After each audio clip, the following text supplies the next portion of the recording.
नमस्कार दोस्तों, मार्गदर्शन पे आपका बहुत बहुत स्वागत है। दोस्तों, आज मैं बात करूंगी कर्ज मुक्ति के लिए व्यक्ति को क्या क्या करना चाहिए और हमारे शास्त्र में इसका बहुत बहुत अच्छा उपाय बताया गया है। इस उपाय को करने से व्यक्ति जो है कर्ज से मुक्त हो जाता है। दोस्तों, सबसे पहली और बड़ी बात तो ये है कि कर्ज मुक्ति तभी संभव है जब लक्ष्मी का आगमन हो घर में, और लक्ष्मी आगमन के लिए, कर्ज से मुक्ति के लिए हमारे शास्त्र जो है बहुत अच्छा और बहुत सटीक उपाय बताए हैं, जिससे व्यक्ति जो है बड़े से बड़े कर्ज से मुक्त हो सकता है। पर उसके साथ ही कुछ जरूरी बातें भी है जो मैं आपको बताऊंगी कि क्या बिल्कुल नहीं करना चाहिए, किस दिन आपको कर्ज नहीं लेना चाहिए। तो दोस्तों, ये कौन सा ऐसा दिन है सप्ताह में जिस दिन कर्ज लेने से हम चाहते हुए भी उस कर्ज से मुक्त ही नहीं हो पाते हैं, तो ये भी है। और खुद अगर आप उस दिन किसी को कर्ज देते हैं तो वो भी आपको नहीं मिल पाता है। तो दोस्तों, यही सारी महत्वपूर्ण बातें हैं जो मैं आज आपको इस वीडियो में बताऊंगी। तो दोस्तों, सबसे पहली और बड़ी बात यही है कि आपको जब कोई उपाय या पूजा पाठ करते हैं, उपाय का अर्थ मैं आपको बताती हूँ। देखिए, बिल्कुल शास्त्रीय और सटीक उपाय मैं आपको बताती हूँ। अगर आप ये वीडियो देख रहे हैं, मेरे साथ पहले से जुड़े हुए हैं, तो प्लीज़ लिखिएगा ज़रूर कि मैं किस प्रकार के उपाय आपको बताती हूँ। मेरे जो भी उपाय होते हैं बिल्कुल शास्त्रीय होते हैं और हमारे धर्म ग्रंथों से जुड़े हुए होते हैं। तो ये उपाय अगर करता है कोई व्यक्ति तो निश्चित रूप से समय भले ही लगता है, क्योंकि दोस्तों देखिए, भगवान जो है हमारे धैर्य की परीक्षा लेते हैं, क्योंकि जब वो धैर्य की परीक्षा लेते हैं तो भी हमें जो है अपनी पूजा पाठ और भक्ति का संपूर्ण फल, जो मीठा फल बोलते हैं, वो हमें प्राप्त होता है। एक बहुत छोटी सी बात है दोस्तों जो कि मैं बता देना उचित समझती हूँ इस वीडियो में आपको। देखिए, महाभारत काल में जब युद्ध चल रहा था तो अर्जुन और भीष्म पितामह दोनों के विपरीत लड़ रहे थे, मतलब दोनों लोग एक दूसरे के विपरीत लड़ रहे थे, जैसा कि आपको भी पता होगा। तो कौरवों के उकसाने पे पितामह भीष्म ने जो है अर्जुन को मारने का प्रण ले लिया कि मैं अगले दिन के युद्ध में या तो अर्जुन को समाप्त करूंगा या स्वतः ही समाप्त हो जाऊंगा। तो दोस्तों देखिए, पितामह भीष्म को तो ये वरदान था कि वो इच्छा मृत्यु से ही मृत्यु को प्राप्त करेंगे, पर अर्जुन को मारना उनके लिए कोई बहुत कठिन कार्य नहीं था। तो ऐसा होने मतलब वो प्रतिज्ञा ले लिए थे, इस बात के पता जो है अर्जुन को भी था। तो ऐसा रात्रि के समय जब भगवान कृष्ण जो है अर्जुन के शिविर में गए तो उन्होंने देखा अर्जुन जो है बिल्कुल निश्चिंत तरीके से बैठे हुए और अपने कार्य में लीन थे। और वो जब भगवान कृष्ण गए तो उन्होंने कहा कि हे पार्थ, हे कृष्ण, मैं जो है सोने की तैयारी में हूँ। तो उन्होंने पूछा अर्जुन से कि हे अर्जुन, तुम्हें जो मारने की प्रतिज्ञा है पितामह भीष्म ले चुके हैं, पर तुम्हें बिल्कुल निश्चिंत तरीके से नींद आ रही है। तुम कह रहे हो कि मुझे अगले दिन की युद्ध में तैयारी करना है, युद्ध के लिए मुझे लड़ना है, तो इसलिए मैं जो है विश्राम करने जा रहा हूँ। तो इतना कोई निश्चिंत कैसे हो सकता है? तो इस पे अर्जुन ने उन्हें बताया। अर्जुन ने जो जवाब दिया वो आप भी सुनिए। उन्होंने कहा कि हे कृष्ण, मैं तो जीवन की सारी बागडोर जो है वो आपको सौंप चुका हूँ, और आपको बताने के बाद, आपको कहने के बाद, आपको याद करने के बाद मेरे जीवन में कोई शेष चिंता बचती ही नहीं है जिस पे मैं चिंतन कर सकूं। तो आप समझ सकते हैं कि मैं मतलब भगवान के मतलब इस कहानी की प्रेरणा क्या है, क्या हमें इससे शिक्षा मिलती है? तो यही मिलती है कि जब हम अपने कष्टों को भगवान के सामने संपूर्ण समर्पण के साथ समर्पित कर देते हैं तो हमारे जीवन में ऐसा कुछ नहीं बचता है दोस्तों जिसके लिए हम परेशान हो। तो मेरे कहने का अर्थ यही है कि जब आप कोई उपाय करें तो सच में भगवान को बिल्कुल अपने कष्ट जो है समर्पित कर दें।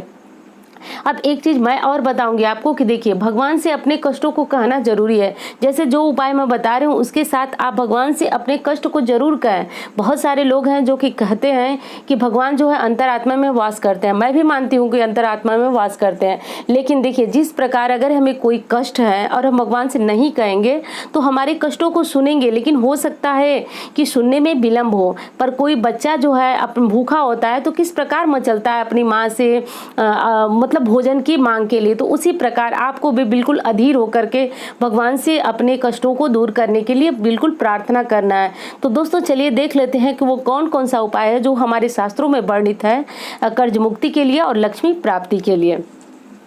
तो दोस्तों, सबसे पहला और बड़ा उपाय है कि आप शनिवार के दिन पीपल वृक्ष की पूजा करें। अब आपके मन में ये आ रहा होगा कि पीपल वृक्ष की पूजा करने से क्या होगा? तो दोस्तों, शनिवार का दिन एक ऐसा दिन है जिसमें ब्रह्म मुहूर्त में माँ लक्ष्मी भगवान विष्णु के साथ पीपल में निवास करती हैं।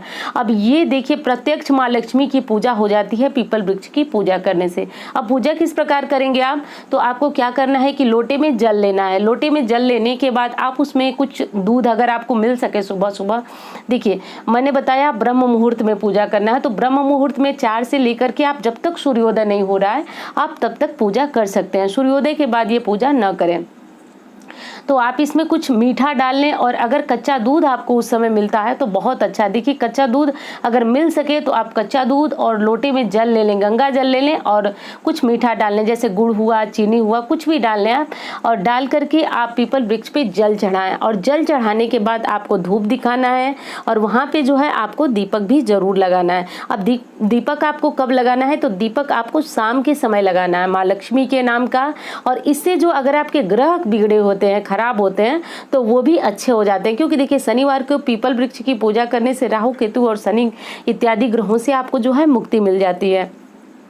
तो आप ये कीजिए, और इस प्रकार पूजा करने से दोस्तों बहुत शीघ्र जो है लक्ष्मी की प्राप्ति होती है। और हाँ, एक चीज़ और करना है आपको कि जब आप ये पूजा कर रहे हैं उसके बाद 7 परिक्रमा लें आप। 7 परिक्रमा हाथ जोड़ करके और आप जरूर लें, और उस समय भगवान विष्णु का नाम और माँ लक्ष्मी का नाम आप लेते रहें। और कुछ नहीं पता है तो आप इतना बोलते रहे, ओम राम राम रामेति रमे रामे मनोरमे सहस्त्र नाम तत्तुल्यम राम नाम वरानने। दोस्तों इस मंत्र में जो है सहस्त्रों नाम का फल होता है इस मंत्र को जपने से। तो आप ये जपते रहिए, और कुछ नहीं आ रहा है आपको तो भगवान विष्णु और माता लक्ष्मी का नाम लेते रहिए। और ये करने के बाद आपको 5 मिनट बैठ करके मौन पीपल वृक्ष के नीचे ही माँ लक्ष्मी और भगवान विष्णु से कर्ज मुक्ति के लिए प्रार्थना करना है। बिल्कुल ऐसे कहना है जैसे एक बच्चा जो है परेशान होकर के और अपने माता पिता से अपने कष्टों को कहता है और उम्मीद करता है कि वो उसे दूर कर रहे हैं। तो उसी तरह से आपको बैठ करके भगवान से प्रार्थना करना है। उतनी प्रार्थना करना है जितने में आपकी आत्मा और आपका मन संपूर्ण तरीके से हल्का हो जाए। आपको लगने लगे कि भगवान जो है आपके ऊपर जो है हाथ रखे हुए हैं। तो आपको तब तक प्रार्थना करना है जब तक आपका मन हल्का नहीं होता है। आप भगवान से अपनी सारी व्यथा, सारे कष्टों को कह दीजिए। इससे भगवान जो है आपकी कर्ज मुक्ति अति शीघ्र करते हैं। और हाँ, शाम के समय आपको जाना है पीपल वृक्ष के नीचे, और जल नहीं चढ़ाना है। आपने सुबह में जल चढ़ाया हुआ, शाम के समय तो कुछ मीठा प्रसाद चढ़ाइए पीपल वृक्ष को, और प्रसाद के बाद आप एक वहाँ दीपक लगाइए। दीपक लगाने के बाद आपकी पूजा पाठ जो है वह पूर्ण हो जाता है। ऐसा करने से दोस्तों ऐसी मान्यता है कि 11 शनिवार अगर इस प्रकार का उपाय किया जाए तो व्यक्ति के जीवन में जो है धन हानि जो है समाप्त हो जाती है, धन आगमन होने लगता है। और जाहिर सी बात है जब धन आगमन होगा तो आपका कर्ज निश्चित रूप से उतर जाएगा।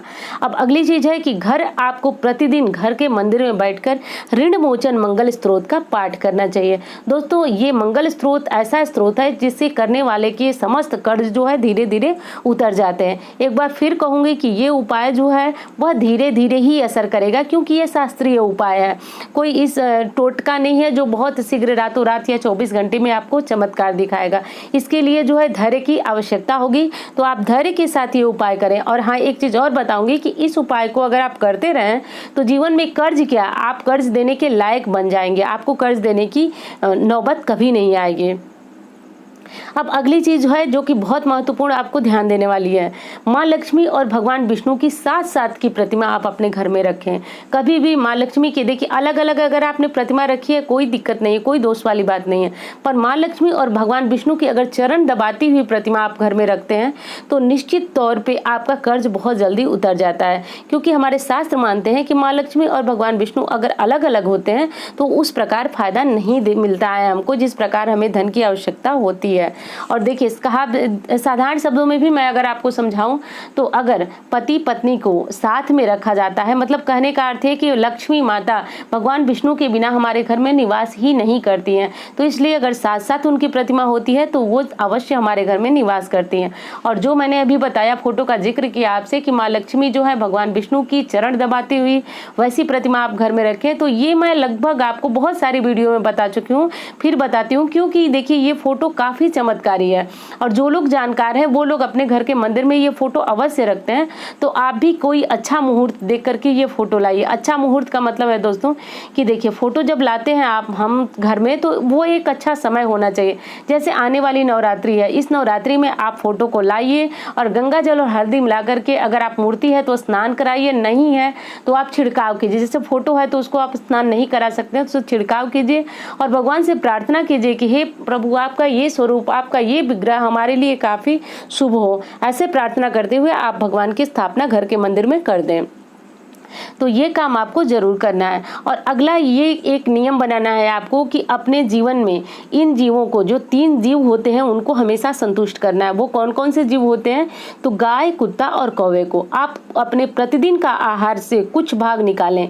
जैसे घर की पहली रोटी होती है, वो कभी किसी सदस्य को नहीं खानी चाहिए।